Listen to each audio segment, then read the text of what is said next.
In this sequence, we will address the different mechanisms that can be put in place to collect the funds for protected areas. Note that I include here a special focus on conservation trust funds, which are mechanism and funding sources that can enable innovative and additional funding to be collected to contribute to the financial sustainability of protected areas in the medium and long term. Funding of protected areas can be obtained through different channels. Here are three in particular: projects by various donors, budgetary support from the government, and finally, trust funds for conservation. Note as well the first point, which is setting up a bank account. Setting up a bank account could be very beneficial to a park. For example, it helps to collect donations from visitors, friends of the park. However, it is clear that setting up a bank account is not always easy. Let's first of all have a look at the project mechanisms. Projects by donor agencies are frequently a main source of fundings for protected areas in Africa. Here's the example of Maswala National Park in Madagascar over the 2009 to 2012 period. Notice the successive projects from different funding partners. Zurich Zoo here, WCS, a project by KfW, a project by CI, a project by the region Nord-Pas-de-Calais, etc. Note that the project funding is not always transferred into the protected area bank accounts. We can then have various separate accounting systems, and it is sometimes hard to consolidate everything, as it was done here. Notice as well that each funding partner may have its own conditions and prerequisites. Submitting a project to, for example, the GEF and the GEF6 is on its way, requires a certain level of skill, writing skills, and project implementation skills. In terms of fundraising from donor agencies, I invite you to have a look at this little guide, Institutional Fundraising for Conservation Projects, by Mike Manton and Caroline Pridham for BirdLife International. This little guide offers a variety of options, filled with experience, case studies that can guide you as you prepare projects intended for institutional sponsors. Please don't hesitate to refer to it. Budgetary support. We have mentioned it. Governmental and state support can be significant. Support from governments represents more than 60% of funding for protected areas. Also, note that a protected area is a public good. It is therefore the state's responsibility to ensure it continues to function. Government funding can come from several places. Of course, from annual public expenditure decreed by the government. Also, from revenue from fines and taxes. From mechanisms of converting debts with foreign powers, from payments for ecosystem services, but also from exploitation agreements. For example, compensation from the fishing agreements, from income from the extractive industries, and also from budgetary and institutional support from external funding agencies. It is important that protected area managers are fully involved in negotiations to find agreements for these different options. It is, of course, the manager's role to convince and to emphasize the importance of the values of these goods and services of the protected area, just as we saw in sequence 6.2. Also, notice that once the compensation and the funds have been allocated to the government, it will then be necessary to ensure the revenue is received by the protected area.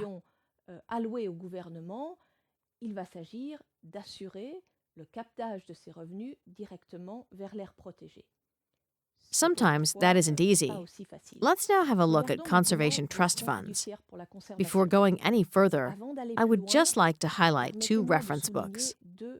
On one hand, Rapid Review of Conservation Trust Funds in English here and in French here, published in 2008.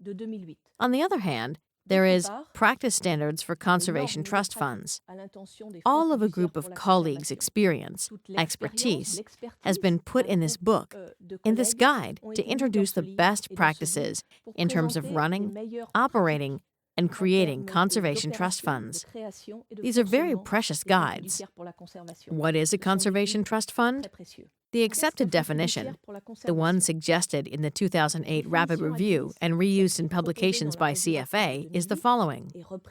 Conservation trust funds are private, legally independent institutions that provide sustainable financing for biodiversity conservation and often finance part of the long-term management costs of a country's protected area (PA) system, as well as conservation and sustainable development initiatives separate from protected areas.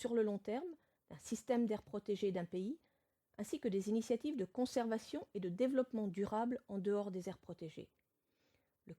The core focus of conservation trust funds is to raise funds from various sources and to transfer the revenue or the funds in the form of donations to multiple programs and field projects. Therefore, conservation trust funds are above all a financial institution that raises additional, innovative funds to benefit conservation actions through grants to protected areas to conservation partners.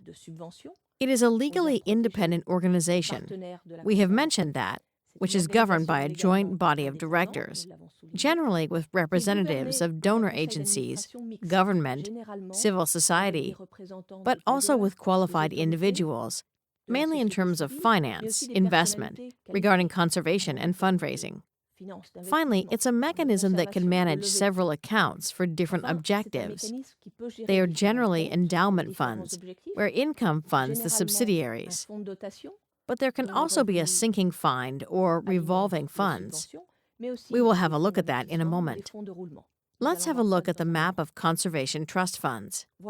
Today, there are about 80 conservation trust funds in the world, but this number is increasing, since there is greater interest in trust funds from donor agencies and protected areas themselves. The collected capital is estimated to be around 800 million, possibly more. Notice that the distribution is mainly in the Latin and Central American region, but trust funds in Africa are developing, and more of those institutions are being established in African countries. Let's have a look at the situation in Africa. In Africa, there are around 20 of these institutions today. Most of them were established at the end of the 1990s, mainly in East Africa, and set up to serve to one or several protected areas. There was a second wave of funds created after 2002. So one can consider that they are still at the initial stage of functioning and capitalizing, essentially in the center and in the West. The average capitalization is still low, around $10 million. But it is increasing, and more sponsors and partners are interested in this tool, and they are feeling ready to invest in trust funds. Therefore, financial support mainly comes from GEF or bilateral donors like KfW, AFD, who have clear support policies regarding trust funds. International NGOs and private foundations also contribute. Trust funds are financial institutions, just as their name indicates. They therefore should have attractive financial returns.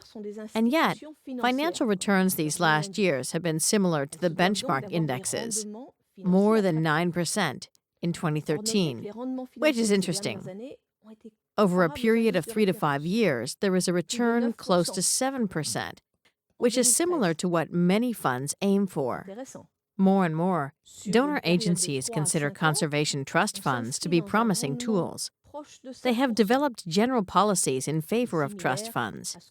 It has been recognized that these institutions are able to generate a significant income over the long term, so they can contribute to the financial sustainability of protected areas. Nevertheless, take note that there are still issues regarding the effectiveness of these institutions. First of all, in terms of the impact on biodiversity, but also in terms of the quality of the governance and the level of financial return when financial markets are volatile.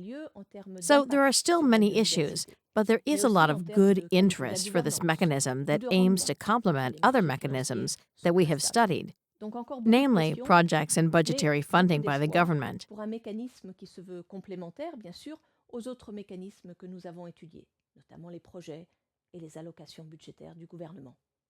To finish off, I have asked my colleague, Dr. Fanny Ngolo, Executive Director for the Foundation for the Parks and Reserves of Ivory Coast, to give us his opinion as trust funds practitioner, and to tell us about the Ivory Coast Foundation's experience. Let's listen to him. To what extent do the Ivory Coast trust funds financially contribute to the functioning of protected areas in the country? The Foundation for the Parks and Reserves of Ivory Coast is a trust fund created in 2004. And at this point, the foundation finances 4 national parks in Ivory Coast, which represents more than 80% of the total area of the network of protected areas in Ivory Coast. For 2015 fiscal year, the foundation has brought in nearly €3 million for the Ivorian Office for Parks to manage these 4 parks. Our aim is the medium term, is therefore to, of course, manage to maintain this level of funding, i.e. €3 million per year. Mr. Ngolo, in your opinion, what are the biggest challenges that conservation trust funds face in Africa? With regards to conservation trust funds in Africa, there are 2 major challenges. The first challenge is being able to sustain this financial mechanism, that is, this trust fund. And the second challenge is raising funds. Indeed, most of the financial resources in trust funds come from donations. And unfortunately, the tradition of giving has not caught on that much in Africa. For this reason, there needs to be a good strategy for fundraising. That is still a major challenge. In your opinion, what are the Foundation's biggest successes? Regarding the Ivory Coast Foundation, there are 3 big successes. The first is the members that make up the board of directors. Indeed, the board of directors is composed of competent and committed people.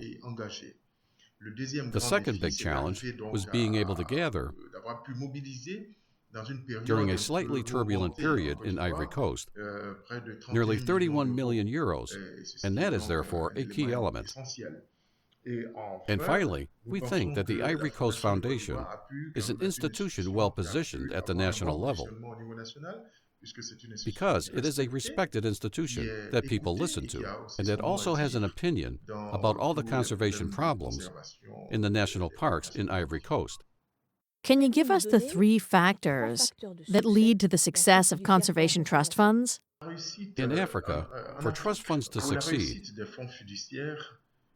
I think there are 3 factors that play a role.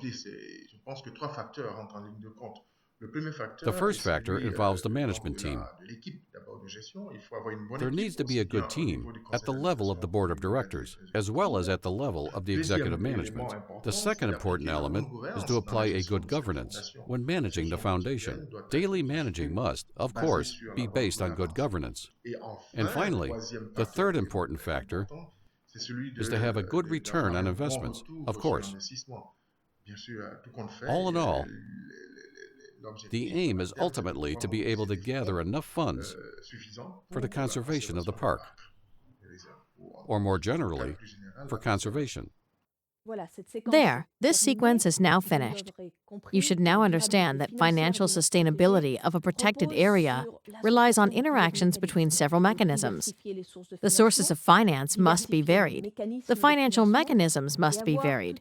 And there must be a whole range, short-term, small grants, medium-term, long-term, to be able to really target financial sustainability of the protected area.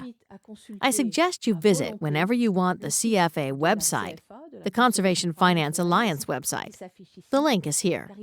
It is bursting with information, case studies, and facts, in particular on conservation trust funds. Thank you, and have a good day.